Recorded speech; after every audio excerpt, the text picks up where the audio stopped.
umaskini, na nimewaeleza machifu wa kule Kilifi kwa mfano, ambao katika sehemu zao matanga ambayo inastahili kuwa na watu 15 imekuwa ikizidisha idadi na kwenda sana. Hata tuliona matanga moja watu walikuwa na karibia 50, tukashika watu huko.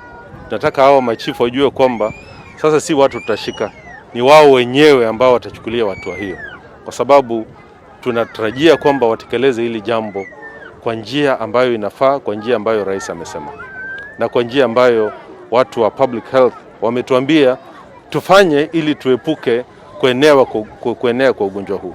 Na ningependa kusema kwamba si kitu tenda cha kusukumana na mtu.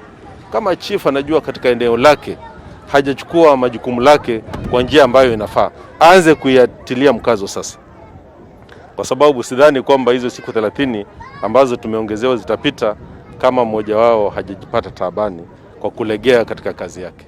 Likoni tumekuwa tukichunga sana kwa sababu ya feri.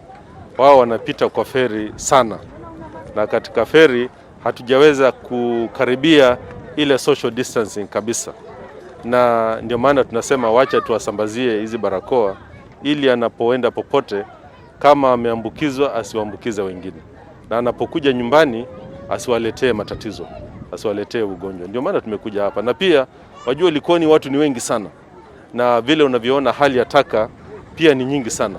Kwa hivyo inaonyesha kwamba tutakuwa tunatumia nafasi yetu kubwa katika hii jukumu la kazi mtaani kusafisha mji.